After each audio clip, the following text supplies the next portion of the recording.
Good morning, good afternoon, and good day to everyone. Thank you for joining the Azure session today. If you are joining for the first time, you are highly welcome. We appreciate you. This is Azure Nigeria, and today we are going to be looking at Kubernetes security. How do you deploy Kubernetes infrastructure in production environment? And we have no other person than Olaito Falolu. Um, Yeah, Pardon me if I don't get it. Hi, Olaito. that's fine, no problem. Hi, Jose. Thank you for having me. Yeah, it's a pleasure to have you on the call here. And the entire Azure Nigeria community, it's your time, and we look forward to your wealth of knowledge. So, what do you have for us for today? All right, thank you for having me today. Today we're just going to be talking about Azure networking, network security with Kubernetes, right? And this is just going to be more of an eye level, but then I'll try to break it down as much as possible for those that are just being introduced to Kubernetes clusters. Um, yeah, Interesting. yeah. Okay. So, before we start with the presentation and the hands-on, um, if you are joining us for the first time, so kindly follow us on LinkedIn on Azure Nigeria. Follow us on YouTube. We are streaming to YouTube. We are streaming to LinkedIn. So we have a very huge community, and we have something for you guys out there. If you are interested in Azure Cloud Infrastructure, Azure Cloud Kubernetes security. We have so much coming. So please do follow us on all our social platforms. Yeah, thank you for joining. So, Olaiton, you have the stage for now. Thank you. All right, thank you very much, Josh. So let's just delve into what we have for today. Like I said, we'll be talking about Azure networking security, with Kubernetes, and I'll try to break it down as much as possible. Right. So this is the topic of today: Azure network security with Kubernetes in production.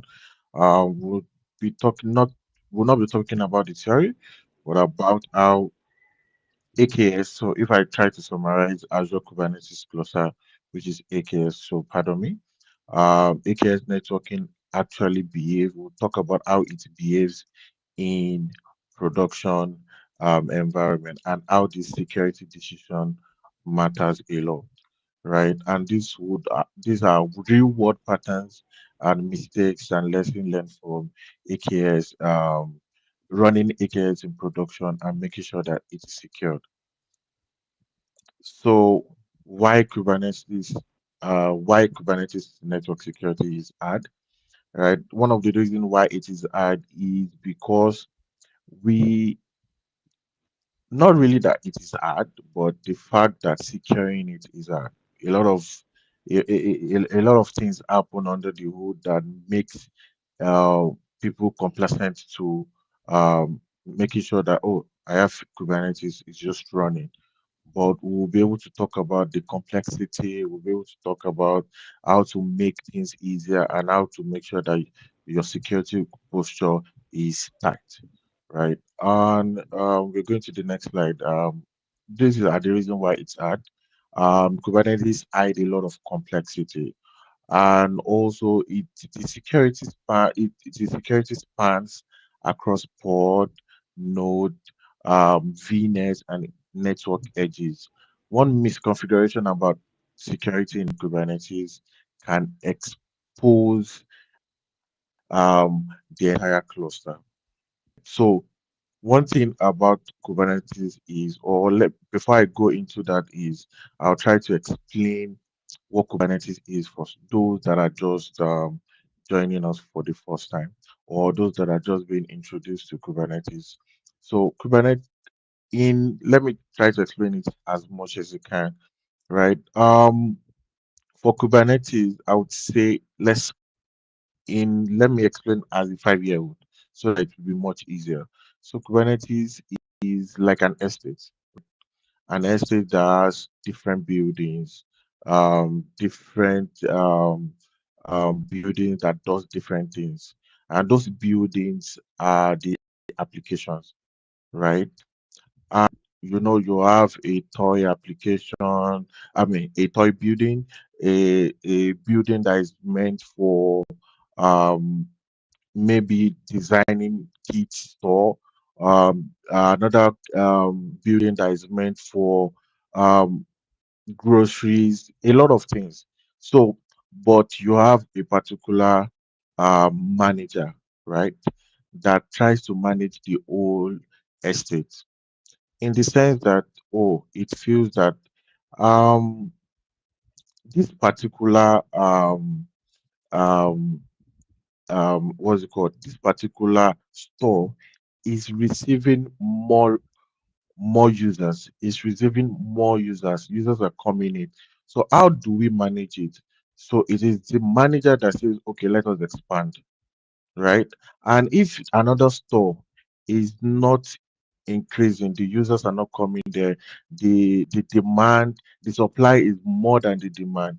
It tries if the store has about 2 branches, it tries to reduce it to one since the demand is more. So that's what Kubernetes does. It helps us to scale our application based on the demand and also help us to reduce the application in terms of scale down the application when users are not really going there, or when requests are not really being sent to the application. It is more than this, but these are one of the key attributes of Kubernetes. So that's why I said Kubernetes hide a lot of complexity, right? And also in terms of security spanning, you have to secure the pod, you have to secure the node, you have to secure the VNet, and a lot of each component that are in the Kubernetes cluster.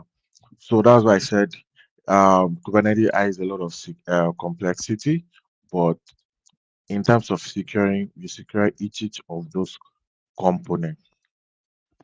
So let's go to the next slide. What this session focuses on, right? Um, so this session focus on two things, right? Um, Real life production flow, right? Real life production traffic flow, where teams usually get it wrong, security trade-off that we had to accept, right? Practical baseline that we also can reuse. Those are those things that we'll be talking about in this session. So what is a typical Azure Kubernetes production architecture, right? So this is a typical Azure Kubernetes production, right? So let me just bring a laser here. So this is the Kubernetes area. This is the Kubernetes area, and for you to have a Kubernetes, definitely you have um, an Azure Container Registry or a Docker hub where you want to be pulling your images from, right? And you also have a VNet where the cluster is being deployed into. You have your private subnet, you have your application gateway, and this is calls from internet. Also, in most cases, in terms of networking, um, companies usually use a hub and spoke network, right? So probably this is another spoke here where you have an hub network here in Azure, and you also have an on-prem. So obviously, for you to have an hub and spoke, you definitely want to have a firewall, Azure firewall in most cases, but some company use Palo Alto firewall. Then also Azure Bastion for you to connect to some of your internal applications. That's just like a typical example of AKS architecture. Then we also have how the ports interact. We have an ingress. An ingress is when a request come in, and an egress is when a request go out. So you see here we have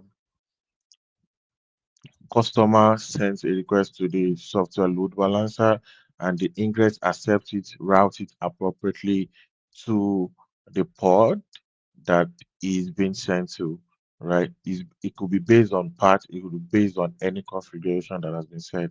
This is a normal load balancer here, and at this point, you see here we have an application gateway ingress controller. We call it AGIC for AKS, right?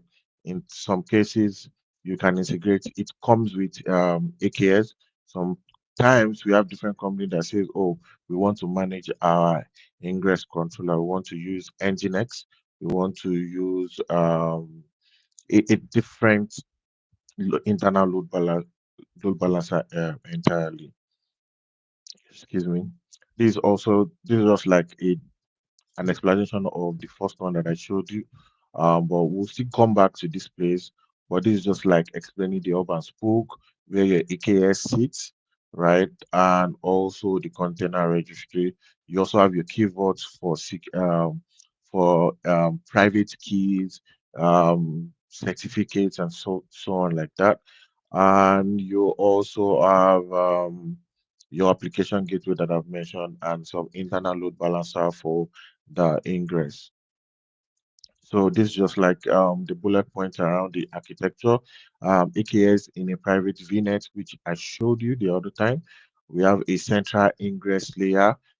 Like I said, you can use a standard load balancer, or you can use an AGIC, which we call an application gateway ingress controller, and pass service access privately.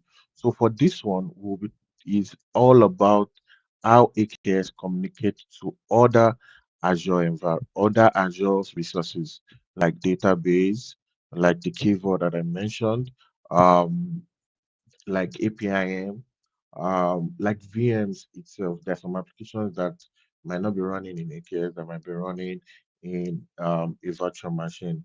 And the third one is how we control outbound traffic. Outbound traffic, controlling outbound traffic is one of the most difficult, not really, I would say most difficult things to control, because you feel it's just going out of our environment, that there's no cause for alarm, but it can cause a lot of things, right? So let's go to the next slide. So we'll be talking about understanding traffic flow, and we will be talking about the ingress at this point. I mentioned ingress is the request or the HTTP request coming into your environment, right? While egress is what is going out of your environment. That's the outbound. So one thing you need to understand is, and this is the flow, right? That's the ingress from the internet. It could be a mobile application. It could be a website. So it's definitely coming from the internet. So we are from the internet to the WAF. WAF is web application firewall. Then from the WAF to the ingress, from the ingress to the service, from the service to the pod. Pod is where your application is running, is the unit of your application, right? So you can have multiple pod, you can scale up multiple pod of your application. And the service is like an internal load balancer that helps route traffic to each of those pods that you have. The ingress is what I explained, that you can either use a load balancer or an application gateway ingress controller. So one thing here is, for every hub, there is a security control, right? So from the internet to the WAF, there's a security control. From the WAF to the ingress, there's a security control. From the ingress to the service, there's also a security control before it hits your application. So one thing you need to know is, if you don't know where your traffic enters, right, you can't secure it. If you remember nothing else, remember your traffic paths, right? So one of those things is you need to remember your traffic path, both from the internet to your application, from your application back to the internet. You need to remember your traffic path, because if there's an issue or if there's a loophole, that understanding the traffic path will help you to be able to troubleshoot the issue that comes, right? And the next slide is talking about understanding the traffic flow for outbound, right? And like I said, if you don't understand the path, you don't know where you want to secure. So this outbound is talking about your traffic from your pod to the node, right? From the pod to the node, to the firewall, to the internet, or to the on-prem environment, wherever it might be, right? Some cases, the application goes to the internet directly. Some cases, the application goes to an on-prem environment, probably where you're running an hybrid environment. So, and one thing you need to know is default outbound is very, very risky and is unpredictable, right? So, one of the ways that we try to secure environment is either using an NSG, a network security group, to make sure that we control what comes in and we also control what goes out, right? But then if you're using an NSG and you also have a firewall, then you need to have a route that says, oh, um, at this point in time, anytime you want to connect to a particular URL, anytime you want to connect to a particular IP, you need to go through the firewall, right? That's what we call a route, right? Not really firewall. We have different options, but most times you need a route for you to be able to pass traffic to your firewall, right? You can just use NSG in most cases. So ingress security in production. So one thing is you need to avoid exposing your service directly, right? Just imagine you have a Kubernetes cluster and you have an ingress, maybe nginx ingress controller, and what you did is you map directly your domain to the nginx ingress controller. That if you have a security team in the company and they allow that, I think probably you need to just fire them and employ another set of security team, because that will be flagged immediately. You should not map a domain directly to the service of your application, right? You centralize, if you have a centralized ingress, it is much safer, right? So centralized ingress is using what's it called, using um, AGIC that I mentioned the other time, using application gateway ingress controller, right? You have SSL termination, right? What SSL termination means is you are making sure that every of your call is secure, right? You're not using HTTPS. You're not using HTTP, right? Or you're not using any known open port, let's say 8080, 8081, and stuff like that. You're making sure that the SSL termination is configured, where you're making sure all requests are going to 443, right? So like I mentioned, you can use application gateway ingress controller. You can use nginx ingress itself. But I've been seeing some news around that nginx ingress will be decommissioned, will not be supported in AKS, probably starting from next year or this year apparently, but I'm not sure. But it's going to be decommissioned soon.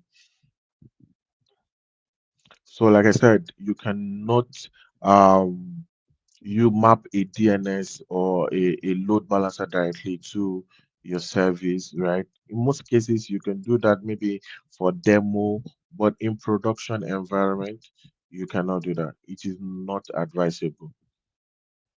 So remember when we were talking about the um, um, inbound flow, we spoke about the internet, we spoke about um, how the flow goes from the internet to the WAF, from the WAF to the ingress to the service and to the pod, right?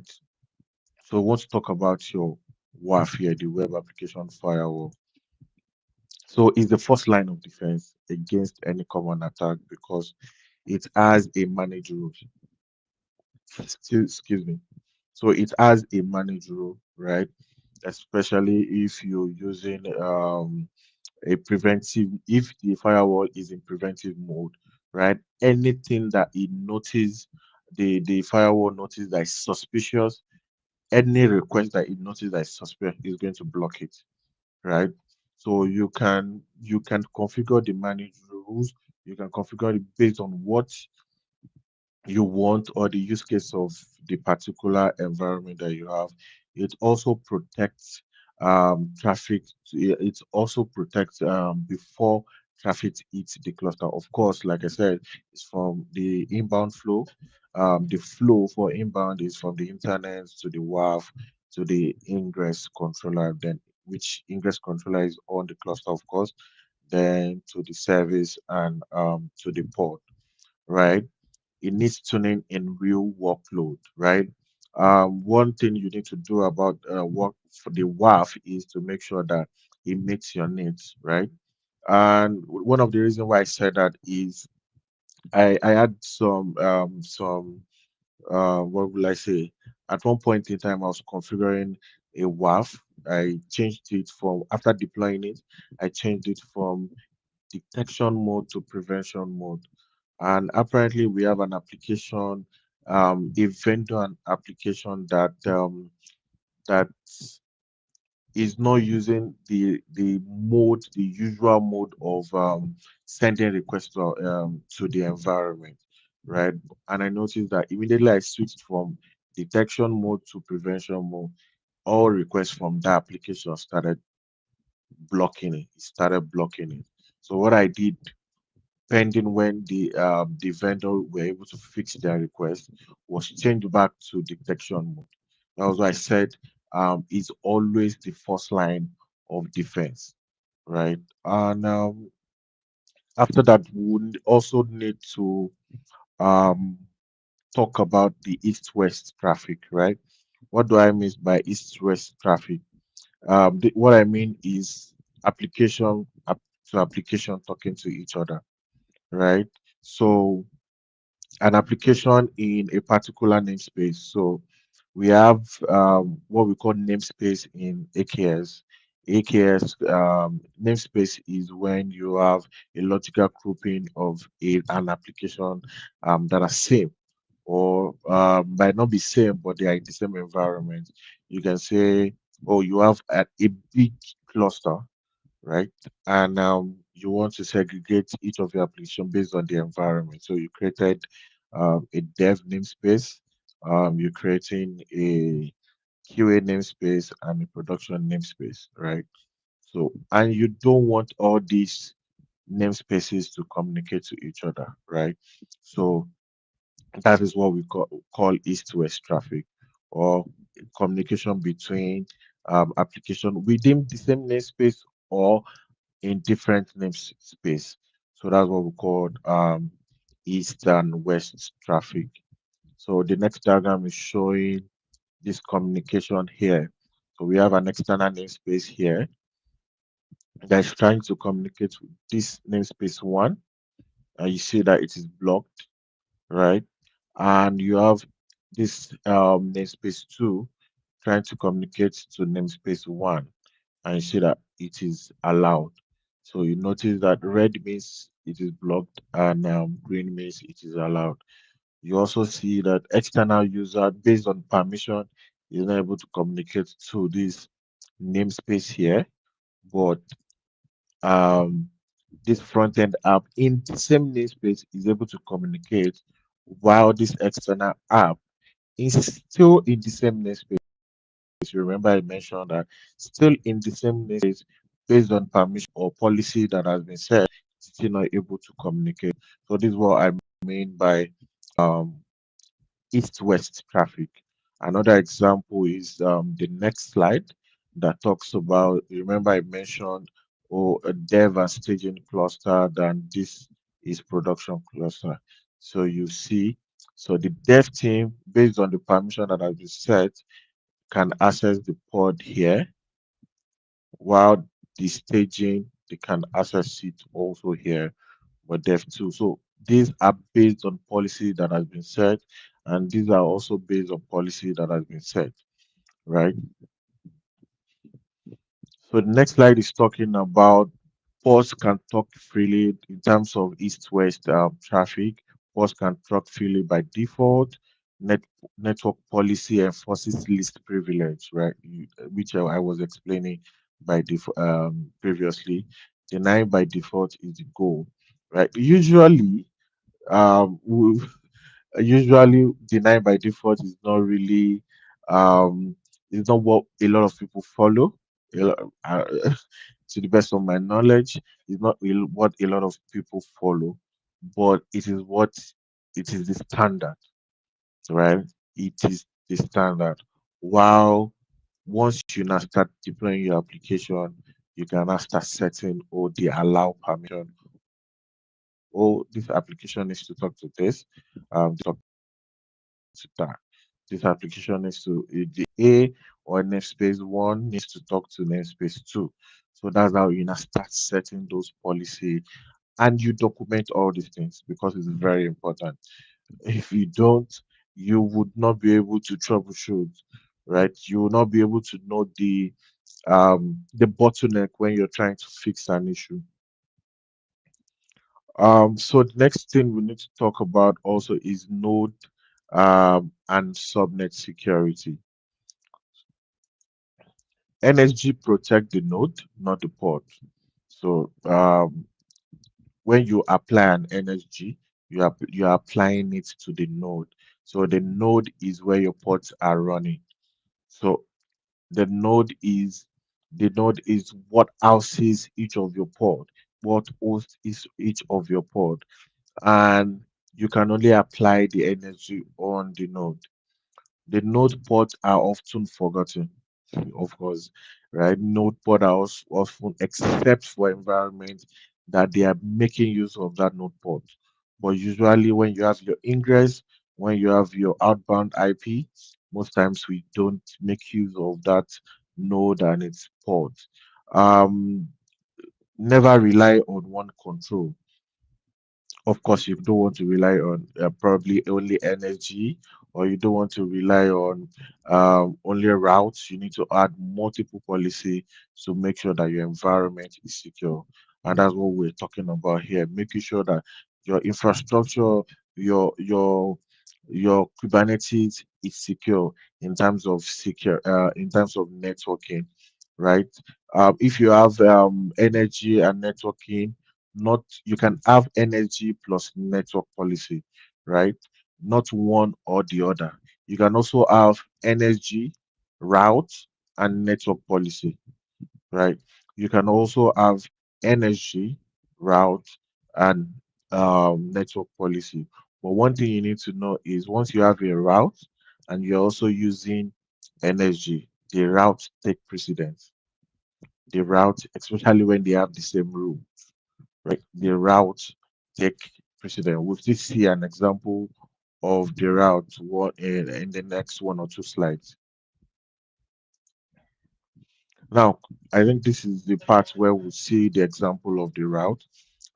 Controlling outbound. We've been talking about inbound for the couple of slides, for the previous slides, and now we want to talk about outbound, right? So outbound is your egress, right? And you need to be able to know the path. Remember, I mentioned earlier, if you don't understand the path, your environment would would be easy to hack. Don't let me to in a better lack of word to hack, right? So security teams require known ingress IPs, right? You need to it definitely you need to be able to be sure that you have a known egress IP. Any third party that you want to call, parties that probably they are not in your environment, you need to call them from your private cluster, right? They need to enforce IP whitelisting. We need to also make sure that compliance requires visibility. In production setup, you always have a NAT gateway or you have an Azure firewall. Usually, NAT gateway is when you're probably having an application running a virtual machine, right? But in a Kubernetes cluster, it is preferably that you're using an Azure firewall. It is even more secure to have an Azure firewall than using a NAT gateway. But if your application is just in a virtual machine and it's running there, you want to control outbound, you can use NAT gateway. One thing is also is that outbound traffic is usually the least plan. You know, I mentioned that earlier too, that it is people usually don't care about the outbound, but it is very, very dangerous if you don't take note of your outbound environment. It is very, very dangerous. All right, so I think this is the part where I was explaining, I was talking about the route and the energy. So one thing about this place is you need to know your path. Understanding the path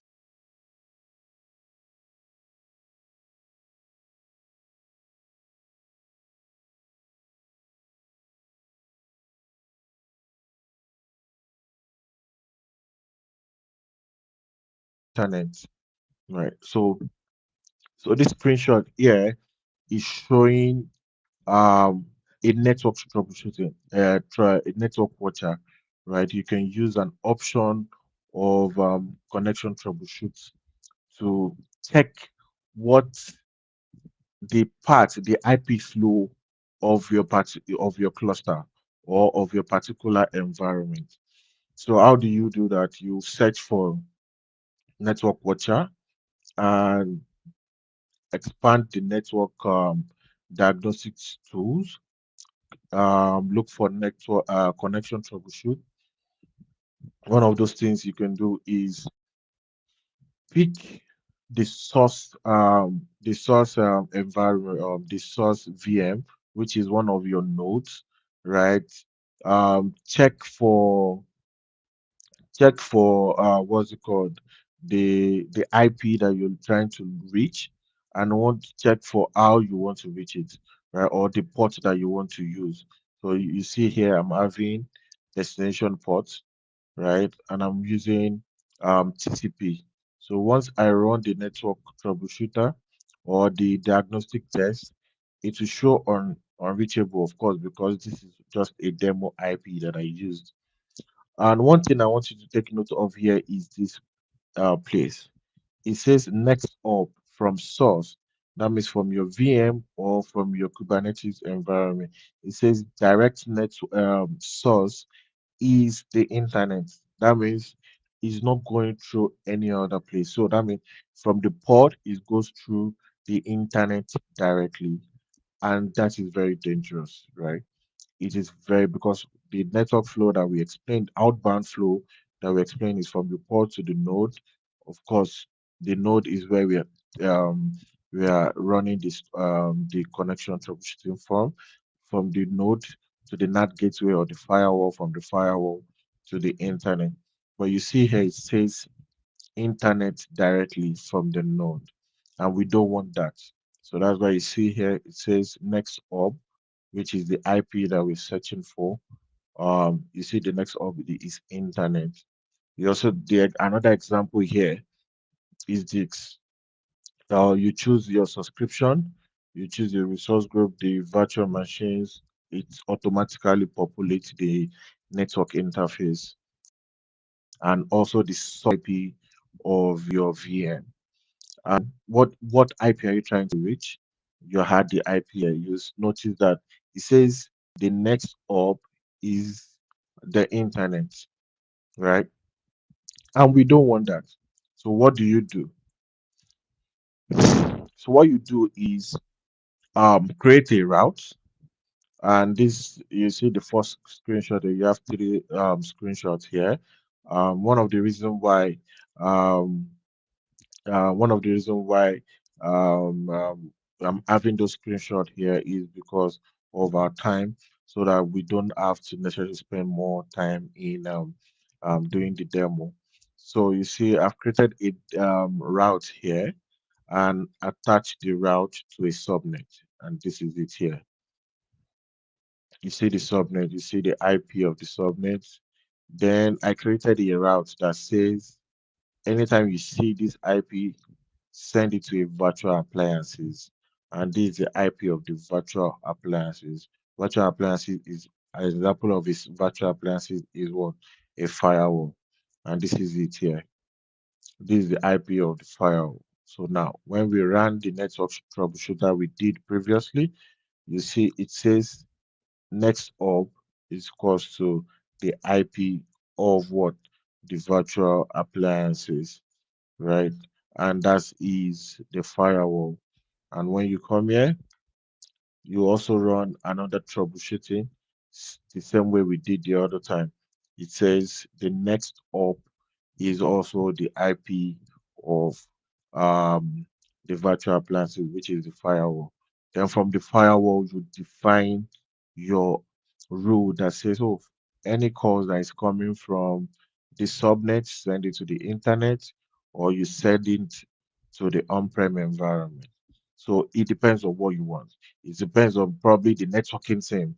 But as a cloud engineer or as an Azure administrator, you need to be able to make sure that these are configured, and probably either environments or there are companies that only the network team handles um, the firewall, the express route, and stuff like that.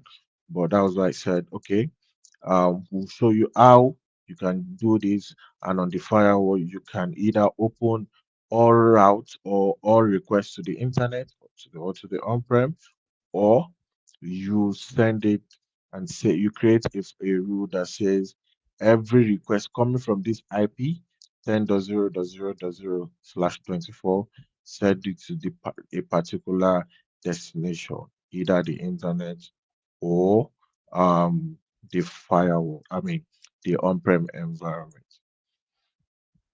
So the next aspect of securing your Kubernetes environment is also private access to Azure PaaS, right? Platform as a service, right?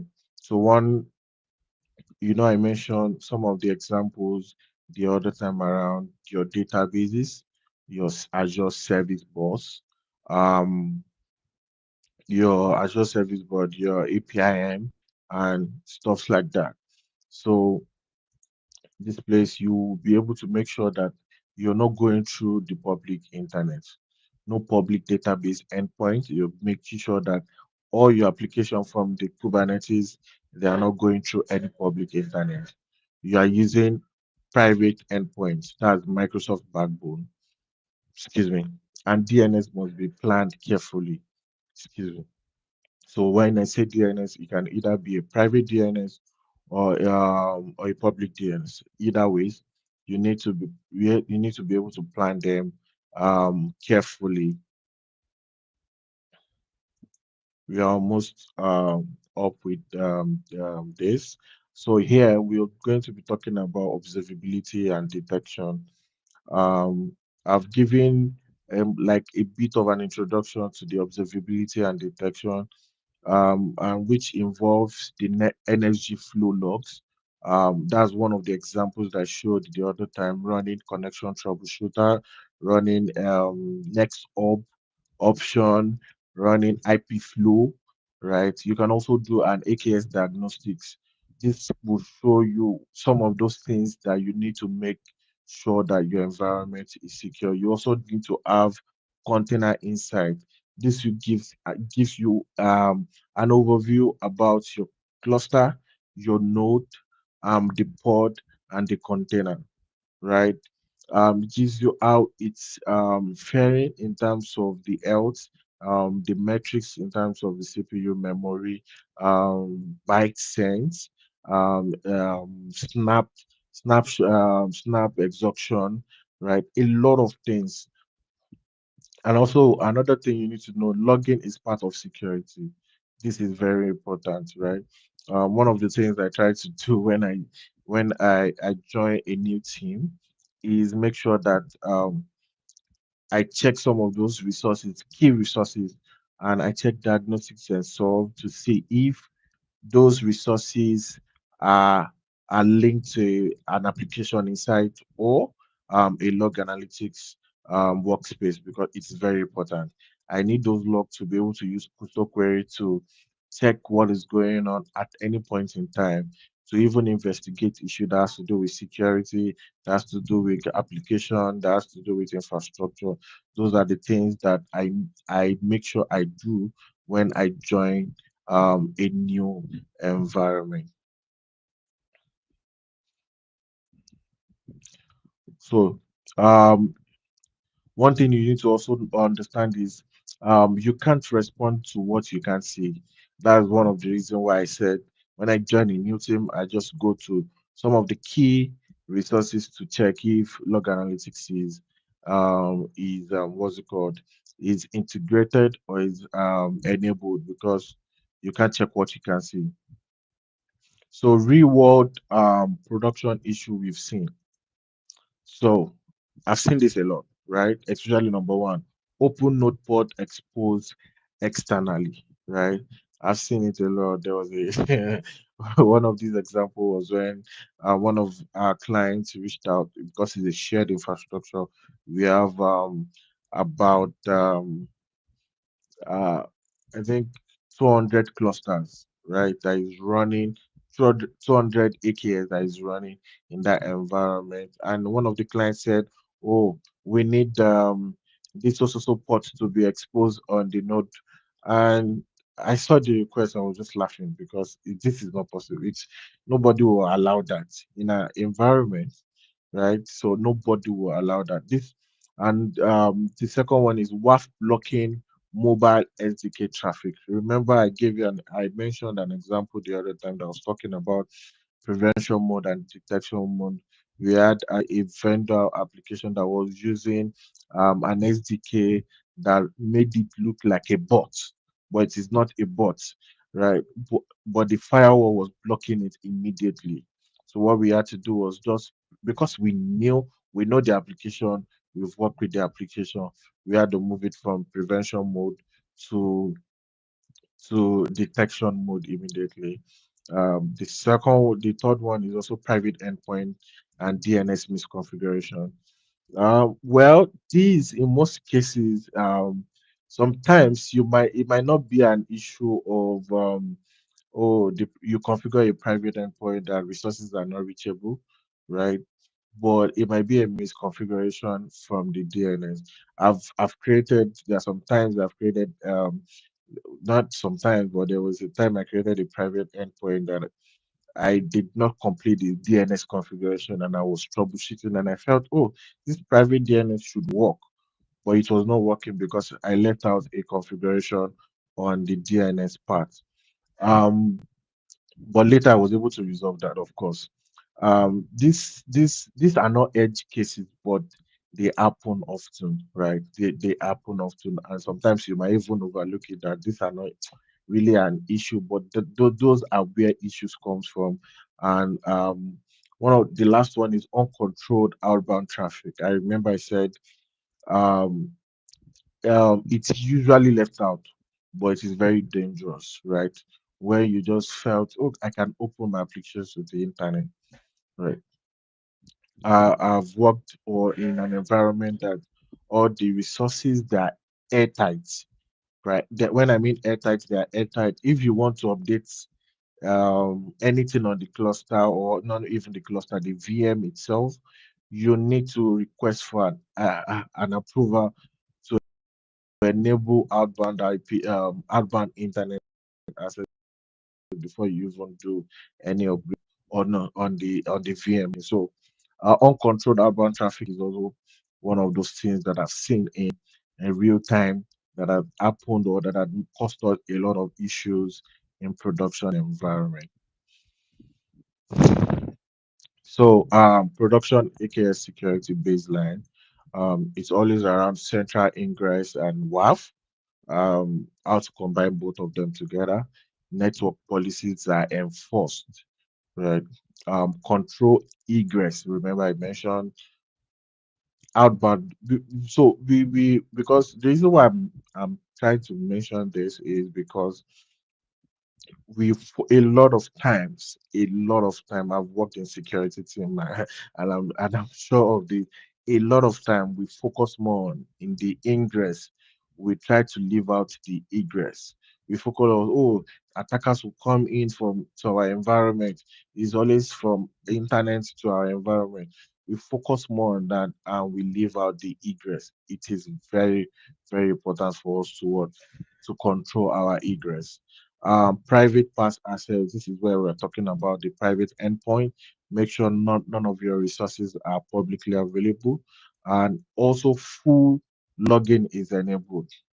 What you can see, you can fix, right? You can't even troubleshoot. What you don't have insight on, you can troubleshoot. So key takeaways for this session would be around understanding your traffic flow, secure your east-west traffic, control outbound early, and monitor everything. As a security person, you need to monitor everything. Make sure that I'm still going to repeat this because it is very important, right? Like any company that all the companies that I've joined or that I've worked with as a contractor, as a consultant, as a full time or anything, one of the things that I do is just I need to monitor some what I want to manage. I need to monitor it. So that's why I said you need to monitor everything. All right. I think this will be the last slide, and thank you very much for listening. Thank you. I'm handing over to Josh.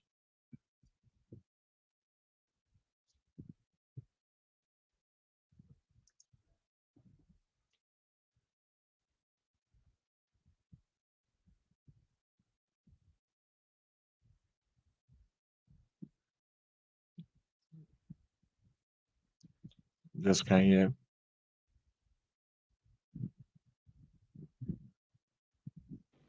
Yeah, oh, sorry, apologies, my mic was muted. I didn't know Yeah. that. So thank you so much. Thank you so much for the. It has been an explanatory session, and I believe that the audience have learned one or two things from what you've shared. So I just have a couple of. Let's see, we have a couple of questions from the audience. Okay, so are there monitoring tools that we can use to better understand traffic flow? Yeah, of course, definitely. You can, like I mentioned, you can use enable app insights, you can enable log analytics workflow. You can also enable if your environment is using Grafana Prometheus and you or they are integrated to Azure itself, you can use log analytics to monitor this traffic flow, especially if you are using Azure. You can also use CloudWatch also to monitor if you're using AWS. Oh, okay. Thank you. So, what are the most common misconfiguration that you've seen? I mean, based on your experience that you've seen with container network interface, that creates security vulnerabilities. Like, is there any? Okay. I think one that is very common is for every pass you would Azure gave us an options to check um to allow not really even on pass you can check that option in the networking aspect and it will say allow any Azure services to be able to connect to these resources. A lot of people check that option, but what they don't know is your if you have an infrastructure, Josh, if you have an infrastructure in Azure that is using anything that needs to connect, and apparently you get access to my connection strings, you will be able to access everything that I own or that I have if I have that option checked, right? Even in energy, if you want to use service tag, you need to be able to be sure that you know the service tag. So you can say, let me give you an example. You can say Azure DevOps, or maybe you want to tight to your environment to be able to deploy um, using Azure DevOps to your environment. You now go to and use Azure Service Bus tag. So if I have another DevOps organization or anybody has another DevOps organization and they get access to my service connection, they'll be able to deploy to my environment. Right. So those are one of those misconceptions that a lot of people do, or they don't really know the implication, but they just do. Okay. All right. So, uh, thank you. So, how do you protect against port to node escalation attack? Sorry, I didn't get that. What, how do you protect against port to node escalation attack? Pod to node. Yeah. In your previous slide, you did mention that um, your NSG protects your node, The node, not yes. not the port. Yes, of course. So for NSG protect the node, right? Not the pod. But what protect the pod is the network policy that you've applied on the cluster itself. That's where I was talking about east-west connection, the connection between service network security group connection. I mean, namespaces, application in the same namespaces and application in different namespaces, right? But if you're talking about connection outside, that's when you have your route that says, or all requests, or you can create a route that says all requests should go to the firewall. And that means that every request that is going outside of that pod will go through the firewall. Oh, all right. Makes a lot of sense. So my last question: um, how do you prevent IP exhaustion attack or ensure subnet sizing does not become a security issue in a dynamic environment? So you're asking, how do you protect what? How do you protect IP exhaustion attack or subnet Okay. so that subnet sizing does not become a security issue? The size of a subnet does not become a security issue. Yeah. You mean the size of the subnet? Yes. Oh, okay. All right. So I'll take it from two aspects. I've been able to consult for a company that has one Kubernetes cluster, different namespaces for different environments. But I came in between the projects. So the person that set that up did not envisage that they will have a lot of microservices, right? So what I met was maybe a an IP around maybe 1,000 IP for three Mm. environments. That's crazy, right? So it is too small. So what I did was create a new subnet from that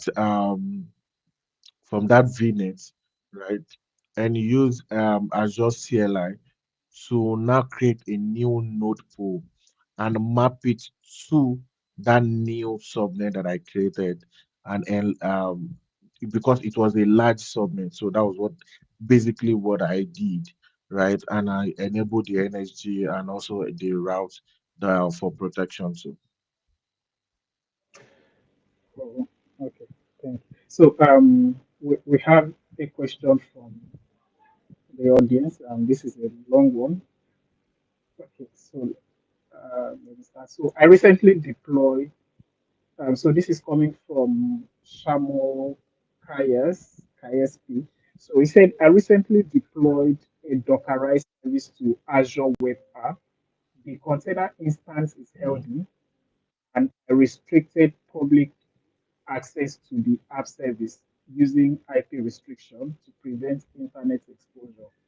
However, Mhm. the requirement to make three specific endpoints publicly accessible.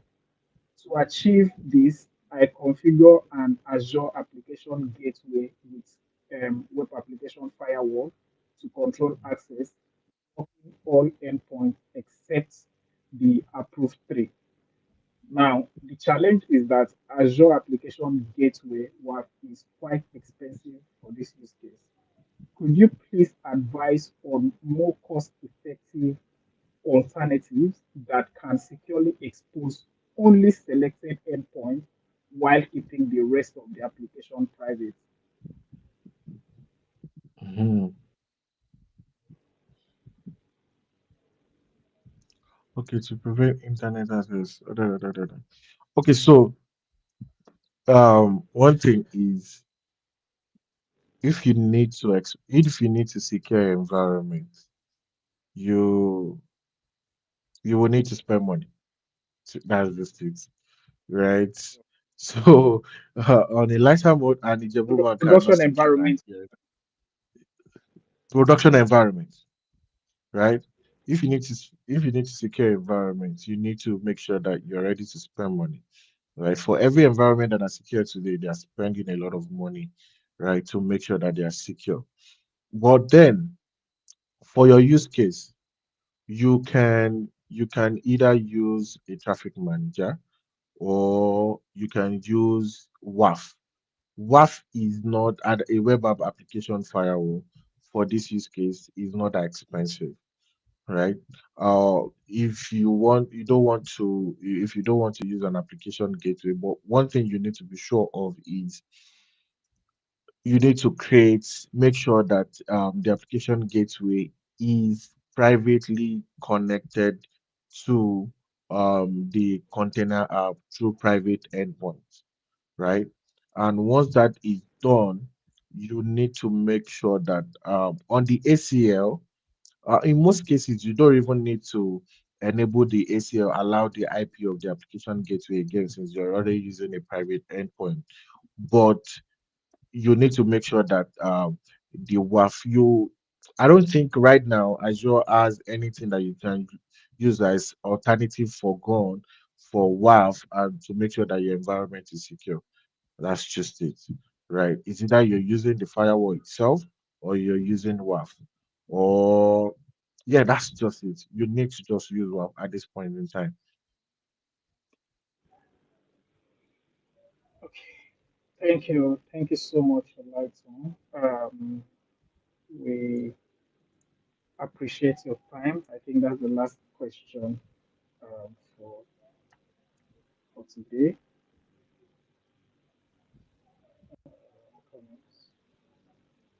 Okay, so that's the last question. Um, we sincerely appreciate your time. On behalf of the Azure Nigeria community, we say a big thank you to you. Um, this session was, I mean, a very, should I use the word expository? Yeah, expository. I mean, because security is very important. Okay, security is Of very course. important, especially when it comes to production grade deployment. I mean, you can't leave things to chance, and this is the reason why I like this session so much. So we are Azure Nigeria community for if you're a first timer, if you're just joining us, we have a very large community, that supports human development when it comes to doing things around Microsoft Azure cloud deployment, management structure and all that. So we have a couple of series running through this period. Every weekend, we have something special and something new for you. So, if you enjoy this session, please kindly give us a likes, kindly reshare these recordings to your friends, your coworkers, your communities. And if you want to become a member of our community, you can, join us meet up on Azure Nigeria. We are active on LinkedIn and Facebook. So thank you so much, everyone. Thank you so much for the active community members. We're going to bring this session to a close. See you same time, same station next week.